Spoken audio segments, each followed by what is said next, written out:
Welcome to today's episode of the podcast. I am Heather McConaughey, your host. For those of you who are new here, I am a trained registered nurse turned nutritionist and online weight loss coach turned intuitive eating coach. I was a nurse for 6.5 years, a weight loss coach for 5 years, and now I am an intuitive eating coach whose mission is to really help women heal their relationship with body and food at a deep core level without focusing on the scale. Today's episode is all about how to feel better in your skin and feel confident in your clothes without losing any weight. I'm going to tell you the 3 must-dos that I have found from my own personal experience and healing journey for feeling confident in your clothes and skin without trying to make your body smaller. You know, as a weight loss coach for 5 years, I would interview every woman who came to me about what she wanted to accomplish for herself. And I was under the belief that it was a worthwhile pursuit to make your body smaller, that was something that I wanted to help women with, and that, they were dissatisfied with their body, so they need to make it smaller. Yeah, I can help them do that. I didn't really question what they wanted from me. Does that make sense?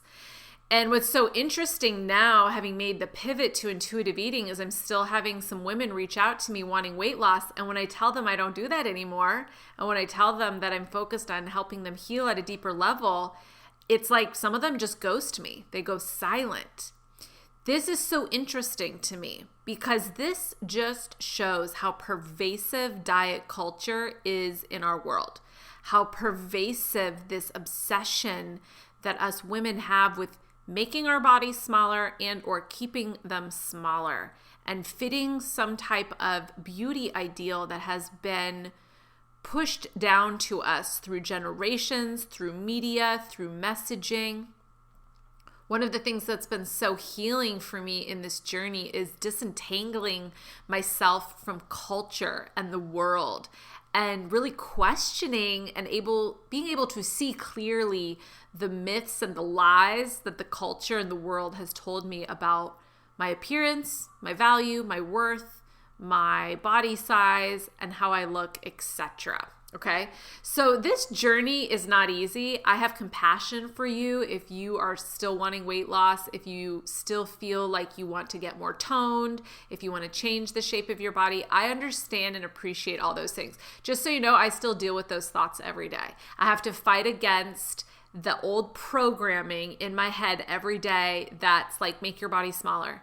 Just last night, my boyfriend and I got burritos for dinner. Well, I got a burrito and he got a burrito bowl.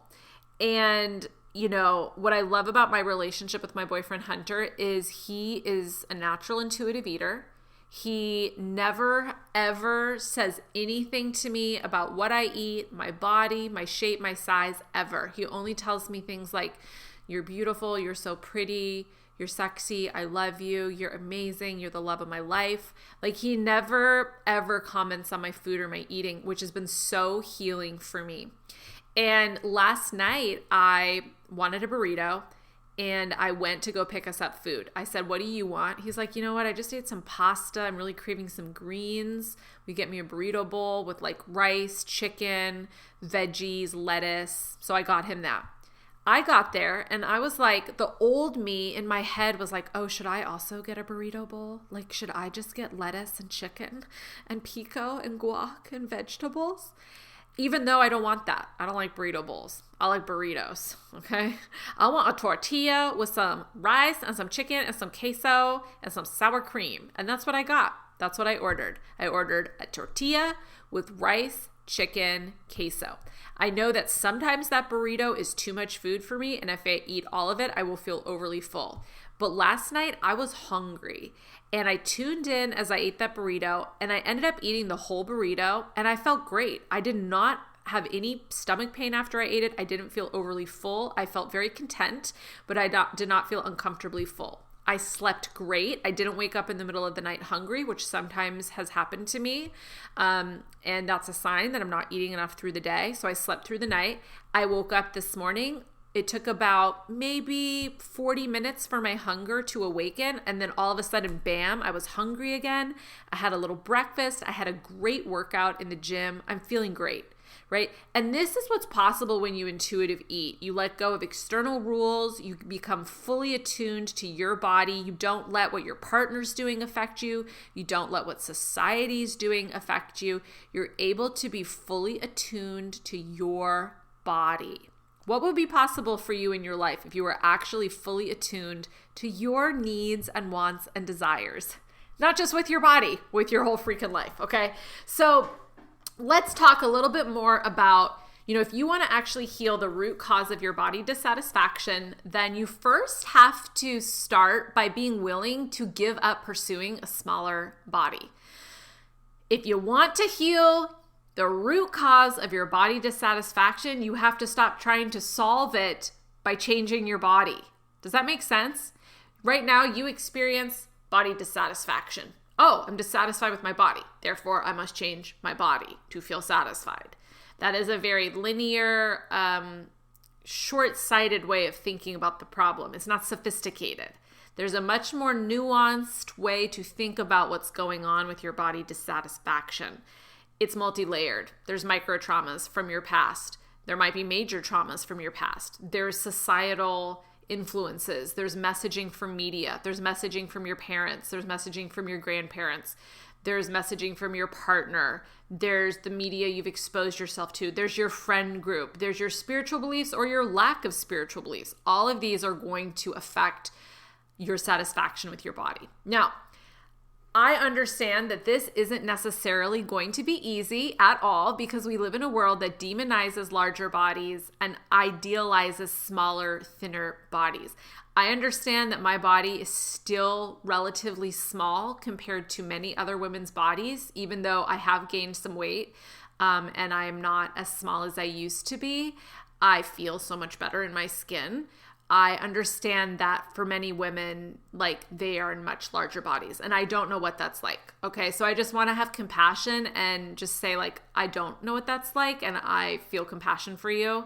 And I truly believe this is a better way forward for all women than pursuing intentional weight loss. You might experience natural weight loss. I don't have anything against you losing weight naturally and hitting your natural set point. What I want to move you away from is this pursuit of intentional shrinking of your body to what you perceive as an ideal, as opposed to being tuned into your body and letting your body settle where it's going to settle.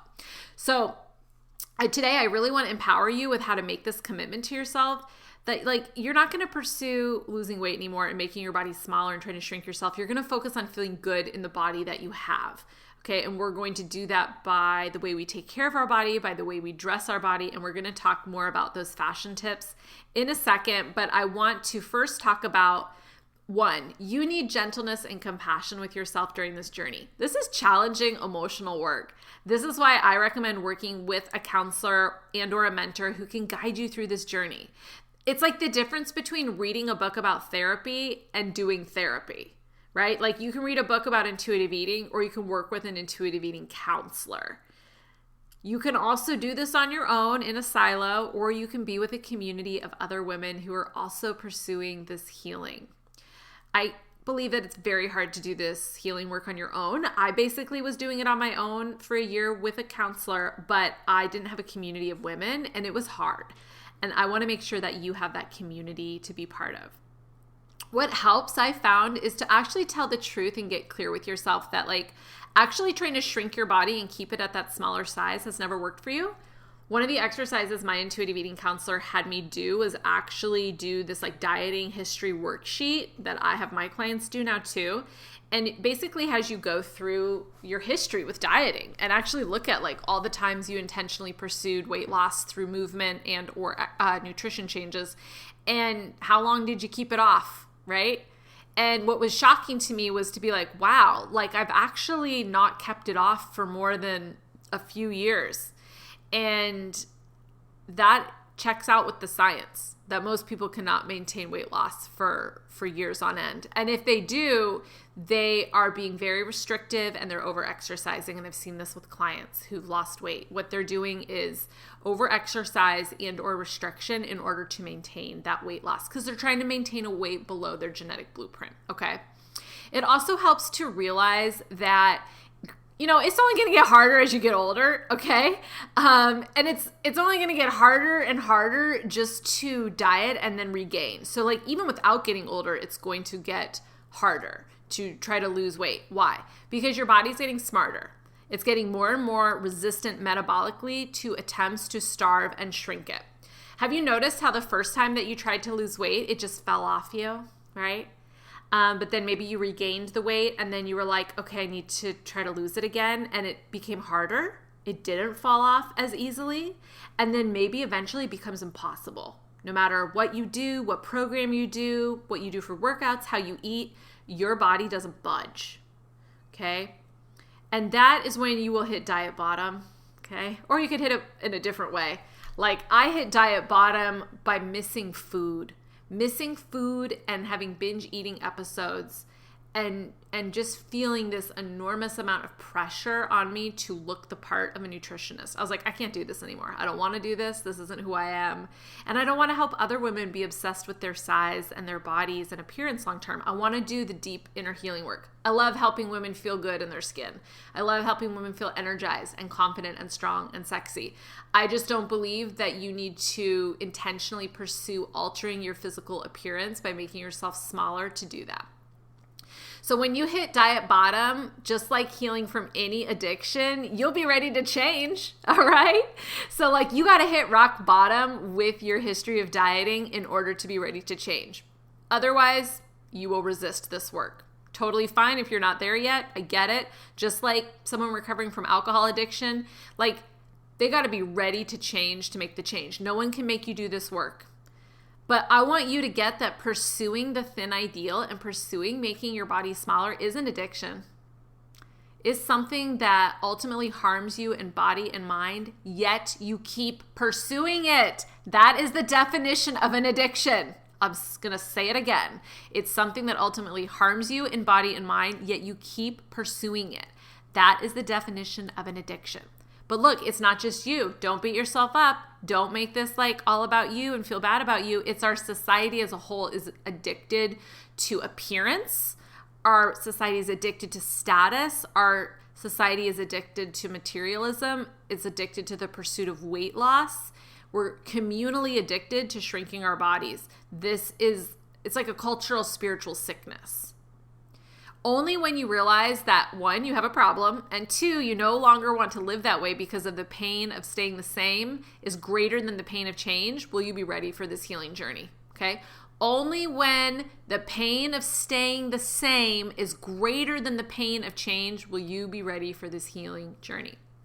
Once you admit to yourself that intentional weight loss really has never worked for you long term, you will be ready to start healing, and only then. Okay, so what you need to do is you really need to reject what we call the diet mentality and diet culture as a whole. You need to reject pursuing a smaller body that's smaller than your genetic blueprint. Look, you might do intuitive eating and lose weight. You might lose 5 pounds, 10, 20, 30. I have no idea because I do not know your genetic blueprint. But eventually your body will settle at a size and shape that is consistent with its genetic blueprint, with your history of having children, with your lifestyle preferences, with how you like to live life, with how you like to socialize, with the amount of alcohol you like to drink, etc. All of those things are going to influence where your set point is at, okay? You need to realize that your sickness is not having pounds you need to lose. Your real sickness, your real problem is chronic body dissatisfaction. That's the real issue. You can lose weight, and girl, let me tell you, you're still going to have body dissatisfaction. It happened to me. I'm at my thinnest weight, still dissatisfied with my body. Why? Because there's something deeper that needs healing. Only when we know the true illness can we apply the right medicine. And pursuing intentional weight loss through changes to your eating and movement is not the right medicine. It took me a long time to realize this, both professionally and personally. And now I'm here to turn the ship around. You need to get support from a mentor, a teacher, a counselor, a therapist, and or a community. Look, I'm just telling you, this is not going to be easy work to do. It's easy to be like, I'm going to join Beach Babe 5.0 and like start this meal plan and like do these workouts. That's external work. That doesn't require you looking at yourself deeply. That doesn't require you dredging up micro traumas and traumas from your past to heal, right? Is super superficial, surface level stuff to, I'm going to do the Beach Babe 5.0 total body blast, plan. It's easy external surface work, okay? And so you need to get that this will not be easy work to do, and you need support to do it, because our culture is steeped in messages encouraging and promoting weight loss. How are you going to counteract that? How are you going to counteract all of those pervasive beliefs just coming at you all the time? You need a mentor. You need a community. You need to learn how to reframe negative chronic thoughts about your body, right? This is an inside job. This is not changing your external appearance to find satisfaction and fulfillment and happiness. No, this is going inside and dealing with your chronic negative thoughts about your body and yourself. You need tools for coping with your body dissatisfaction that don't involve changing your body, okay? Remember, changing your body is not the solution to body dissatisfaction. There is deeper inner healing work that you need to do. Okay, you need to heal at a deep core level. So I'm going to share a few of the tips that have helped me feel good in my body without pursuing intentional weight loss, because I think what happens is women are like, well, that sounds great, Heather. Yeah, I would definitely like to have a healthier relationship with body and food. I would definitely like to get off the diet train. I would definitely like to ditch the scale, but I do not feel good in my body right now. I feel uncomfortable in my skin. I feel uncomfortable in the size I'm at. I don't feel good. So I need to focus on weight loss first, and then I'll do that other thing. And I want you to get that you can actually feel good in your body in the current size and shape it is right now. So again, everyone's body will settle at its set point through intuitive eating, and some people will gain weight, some people will lose weight, some people will maintain their weight. I gained weight because I was artificially keeping my body below its set point. You might lose weight, maintain, I have no idea, okay? That's not the point of it.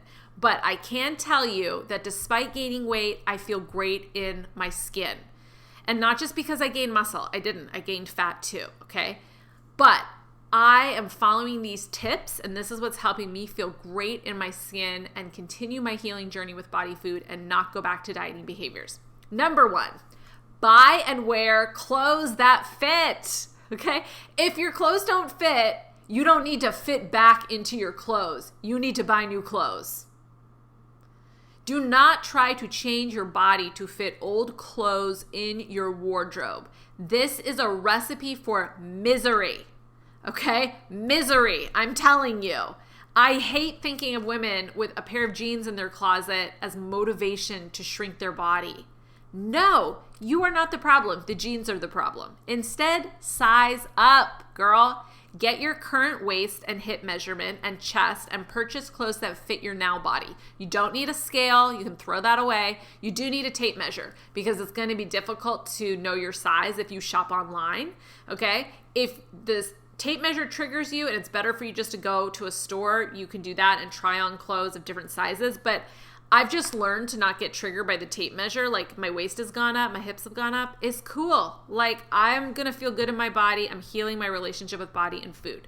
So buy a few items a week slowly to build your closet. Don't feel like you need to buy a whole new wardrobe that fits your body shape as it currently is.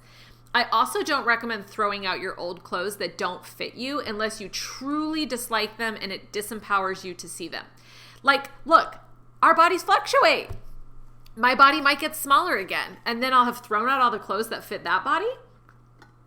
It makes sense to have a variety of clothes of different sizes in your closet because bodies change. Bodies fluctuate.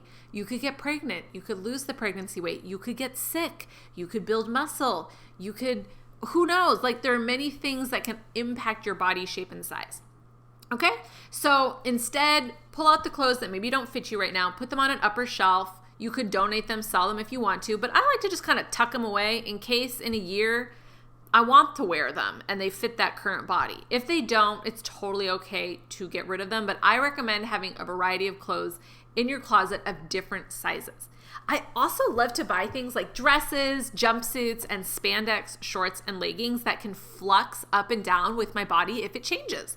So I like having dresses in my body or in my wardrobe that fit like my smallest body, but also my larger body. And that way I don't have to buy any new clothes. I feel fabulous still in the item because the item has some give and take. Okay, my second tip is to dress in a way that feels comfortable to you. Now, this is going to be very different for each person. Maybe you feel super sexy in a mini dress or short shorts and like power to you, great. I personally do not feel comfortable in those types of clothes anymore. I don't feel comfortable in super short shorts. I feel comfortable in like Bermuda length shorts. I feel comfortable dressing more modestly. And for me, that just means having more of my skin and body covered up, okay? It means wearing things that are less tight and less skin exposing. If you're not feeling comfortable at the pool, instead of avoiding the pool and or feeling like you need to change your body before you can go to the pool, try finding a pool outfit that makes you feel your most comfortable.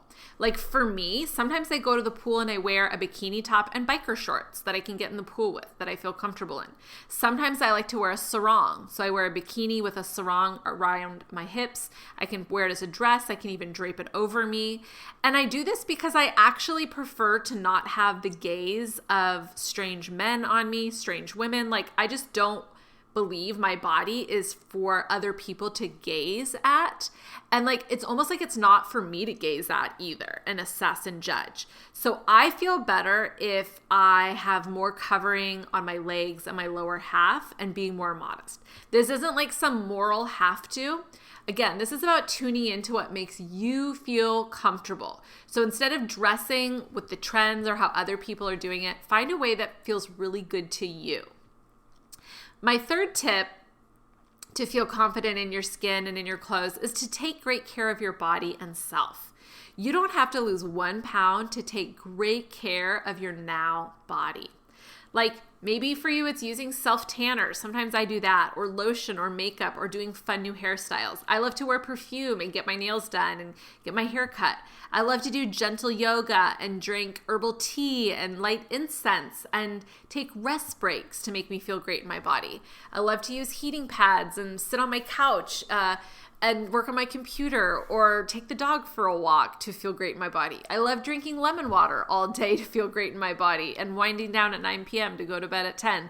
Like there are many things that you can do to take great care of your body, great care of your soul, great care of yourself that don't have to do with shrinking your body.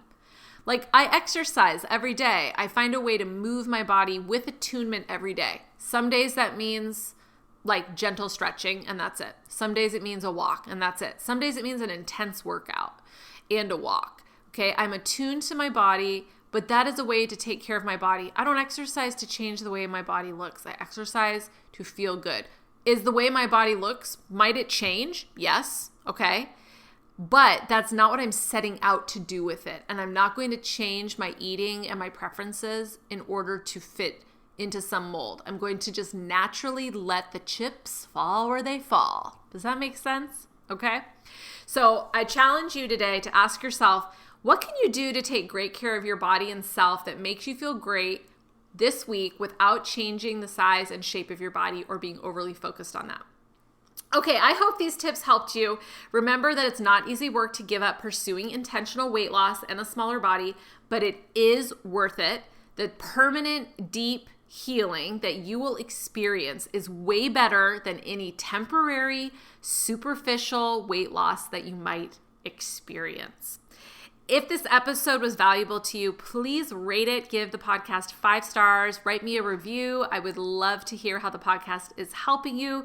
Share this episode with a girlfriend, with a daughter, a niece. Let's get more women talking about this conversation and really fighting against the pervasive diet culture that's out there. I look forward to talking to you in the next episode, and I will see you then.